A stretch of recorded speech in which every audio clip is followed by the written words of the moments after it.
సృష్టి భారమునంతను సహించగల సమర్థుడగు నారాయణుని పూర్ణాస స్వరూపుడగు శ్రీకృష్ణులు చెప్పుచున్నారు. అర్జునుడు వినుచున్నాడు. శ్రీకృష్ణుడిట్లనెను, ఓ అర్జున వినుము. ఎవని యందు అతని అంగములన్నీయును మనస్సును కర్పూరముతోనే చేయబడినవా అన్నట్టుల అధికమగు శుచిత్వము కలదో, ఎవడు లోపలను బయటను సమముగా సూర్యునితో సమానముగా తేజోవంతుడుగా ఉండును, బయట తన కర్మాచరణము వల్లను లోపల జ్ఞానము వల్లను ప్రకాశవంతుడగుట వలన ఎవడు రెండు విధములను సమానముగా నిర్మలుడో, వేదమంత్రములను ఉచ్చరించుట వలనను మృత్తికాజల సంయోగము వలనను ఏ రీతిని బాహ్యశుద్ధి అగును, ప్రతి పని అందును బుద్ధియే ఏ రీతిని బలిష్ఠురాలగునో, ఇసుక రేణువులు అద్దమును స్వచ్ఛమునర్చు రీతిని, లేదా చాకిలివాడు కొన్ని వస్తువుల సంయోగముచే వస్త్రంపై గల మరకలను పోగొట్టి శుభ్రపరచు రీతిని, బాహ్యమున నిర్మలుడై ఉండి అంతరంగమందు కూడా జ్ఞానదీపము ప్రజ్వలించుట వలన ఎవడు శుద్ధుడయ్యనో అతడే జ్ఞాని అని ఎరుంగుము. అటుల కానిచో ఓ అర్జున, అంతరంగము శుద్ధము కాని ఎడల బాహ్య కర్మాడంబరము కేవలము ఇతరులను మోసగించుటకే అగును.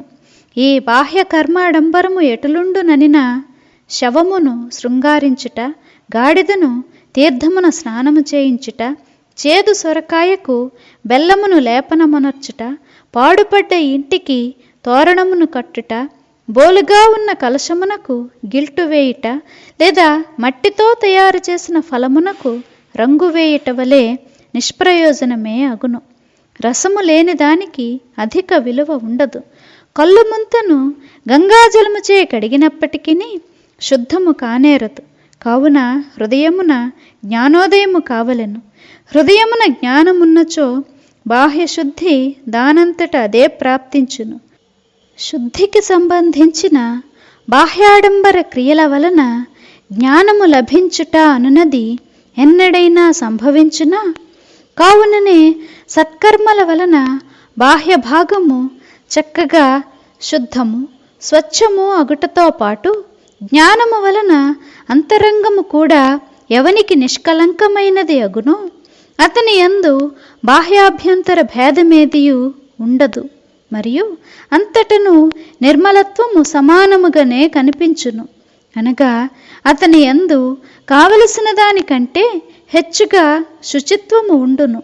అందువలన గాజు ఆవరణ లోపల పెట్టబడినట్టి దీపప్రకాశము బయట కూడా చక్కగా వ్యాపించు రీతిని అతని అంతరంగమందలి శుద్ధ భావములు కూడా ఇంద్రియముల ద్వారా బయటకు వెల్లడి అగుచుండును.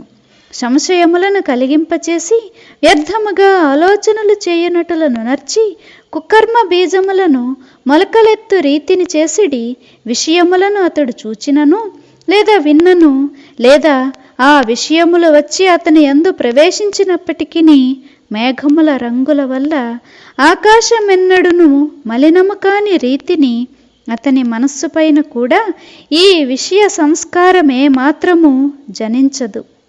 చూచుటకు అతడు ఇంద్రియ సమూహములతో సహా విషయములందు లిప్తుడైనట్టులే కనిపించుచుండును. కానీ వికారముల అతనిని ఏ మాత్రము వశపరుచుకొని నేరవు. ఒకే స్త్రీ తన భర్తను కౌగలించుకును, కుమారుని కౌగలించుకును, కానీ ఆమెకు గల పుత్రప్రేమలో కామ వికారమేదియూ ప్రవేశించజాలని రీతిని హృదయము శుద్ధమైన వాని వద్ద సంకల్ప వికల్పములు సాగనేరవు. అయినప్పటికీ అతడు ఏ పని చేయతగినది ఏది చేయరానిది అనడి సంగతిని చక్కగా ఎరుంగును. నీటిచే వజ్రము మెత్తపడని రీతిని, ఎసరు నీటి వల్ల కంకర రాళ్ళు ఉడకని రీతిని అతని మనోభావములు కూడా వికల్పముల వలన దూషితములు కావు. ఓ అర్జున, ఇట్టి స్థితినే శుచిత్వము అందురు. ఇట్టి శుచిత్వము గల చోట జ్ఞానము కూడా తప్పక ఉండునని నీవెరుంగుము. ఇక ఏ పురుషునందు స్థిరత్వము అనగా నిలకడ ఇల్లు కట్టుకొని ఉండును అతడు జ్ఞానమును జీవవంతముగా కాపాడగలడని ఎరుంగుము. శరీరము తన పక్షము నుండి బాహ్యాచరణము నునర్చుచుండును, కానీ ఆ ఆచరణము వలన అతని మనస్సే మాత్రము విచలితము కాదు. గోవు యొక్క వాత్సల్య భావము తన బిడ్డ ఎడ కాక అరణ్యమున తిరుగుట పట్ల లగ్నము కాని రీతిని, పతివ్రతా స్త్రీ యొక్క విలాసము విషయ ప్రేమతో కూడి ఉండని రీతిని, లోభివాడు ఎంత దూరమునకేగినప్పటికీ అతని ధ్యాస పాతిపెట్టిన ధనము పైననే లగ్నమై ఉండు రీతిని, శారీరక కార్యముల వలన స్థిరత్వము గల పురుషుని మనోనిశ్చలత్వము ఎన్నడును నాశము కానేరదు. వేగముగా పరిగెత్తుచున్న మేఘములతో పాటు ఆకాశము పరిగెత్తని రీతిని, తారాగణము తిరుగుచుండుట వల్ల ధ్రువతార ఎన్నడను తిరగనారంభించని రీతిని, బాటసారుల మూలమున బాట ఎన్నడను నడువబోని రీతిని, ఈ పంచభూతాత్మక శరీర వ్యాపారముల వలన ఏ భూత బలము వలన కూడా అతని అంతరంగము ఎన్నడను విచలితము కాదు. తుఫాను వేగము వలన భూమి కదలని రీతిని, సుఖ దుఃఖాది ఉపాధుల యొక్క భీషణోపద్రవము వల్ల కూడా ఆ స్థిర పురుషుడెన్నడను చలించడు. అతడెన్నడను దీనత్వ దుఃఖముల వలన సంతప్తుడు కాడు, భయశోకముల వలన ఎన్నడును కంపించడు. అంతేకాదు, అతని శరీరమునకై మృత్యువు వచ్చినప్పటికీ అతడెన్నడను వ్యాకులపడడు. వాసనలు మరియు వాంఛలనడి ఆవేశము వలన లేదా వివిధ రోగోపద్రవముల వలన అతని సరళ చిత్తమెన్నడును తొట్రుపాటు పొందదు.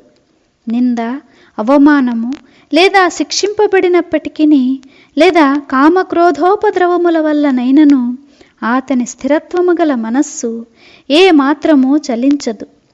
ఆకాశము విరిగిపొడుగాక, భూమి బ్రద్దలవుగాక, అతని చిత్తవృత్తి ఎన్నడును వెనుదిరగదు. పూలతో కొట్టినందువలన ఏనుగు ఎటూ తప్పుకుపోని రీతిని, దుర్వచనములనడి బాణముల వల్ల కూడా అతడెన్నడును చలించడు. సముద్ర మథన సమయమున క్షీరసాగర తరంగముల ముందు సుందర పర్వతము తన శిరస్సును వంచని రీతిని, లేదా అడవికి అంటుకొనిన నిప్పు వల్ల ఆకాశమెన్నడును దహింపబడిన రీతిని, సుఖ దుఃఖాదుల తరంగములెంత మిక్కుటముగా లేచినప్పటికీ అతని మనస్సే మాత్రము విచలితము కాదు. కల్పాంతమే అగుగాక అతని ధైర్యము అతనికి గల సామర్థ్యము వలన యథాప్రకారముగానే ఉండును. ఏ గుణము స్థైర్యమనడి పేరిట ఉల్లేఖింపబడినదో, ఓ అర్జున, ఆ గుణము ఈ విధమగు మానసిక స్థితి కలదని ఎరుంగుము. ఈ విధమగు శారీరక మానసిక నిశ్చల స్థిరత్వము సిద్ధించిన శరీరము గల పురుషుని జ్ఞానధనము యొక్క తెరవబడియున్న భాండారముగా ఎరుంగుము.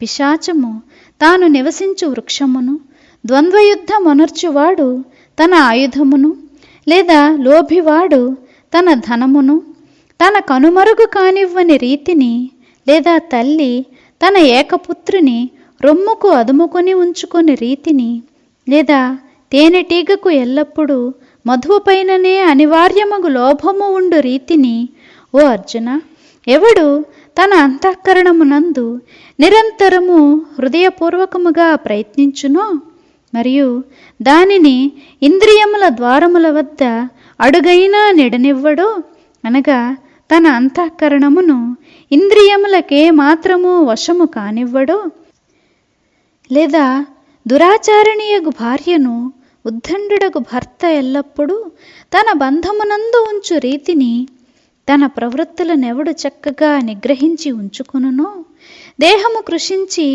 ప్రాణముల పోవు సమయము వచ్చినప్పుడు ఎవడు తన మనస్సు యొక్క ముఖ్య ద్వారమున లేదా వృత్తుల యొక్క పహారా వద్ద తన శరీరమనడి దుర్గమునందు శమదమములను శాశ్వతముగా కాపలా కాయువారి వలె నియమించి మేల్కొని ఉంచునో, ఎవడు మూలాధారము, మణిపూరము అనగా నాభిస్థానమునందు, విశుద్ధము అనగా కంఠస్థానమునందు ఉండెడి చక్రత్రయమునందు, వజ్ర ఉడ్యాన జాలాంధరములనడి త్రిబంధముల యొక్క గస్తీని ఏర్పరిచి తన చిత్తమును ఇడా పింగళ అనడి 2 నాడుల యొక్క సంధియందును ప్రవిష్టమునర్చి సమాధి అనడి శయ్యపై తన ధ్యానమును చక్కగా నిద్రపుచ్చి ఉంచునో, మరియు ఎవని చిత్తము చైతన్యముతో ఏకరూపమును పొంది ఎల్లప్పుడూ దానియందే రమించుచుండునో, అట్టి వాని విషయమై అతడు తన అంతఃకరణమును పూర్తిగా నిగ్రహించినని తెలుసుకొనుము. అంతఃకరణమును ఈ రీతిని నిగ్రహించుట జ్ఞాన విజయమే. ఏ పురుషుని ఆజ్ఞను అతని అంతఃకరణము ప్రశాంతముగను గౌరవపూర్వకముగను పాలించునో, ఆ పురుషుని మూర్తిత్వమును దాల్చిన జ్ఞానముగనే ఎరుంగవలను.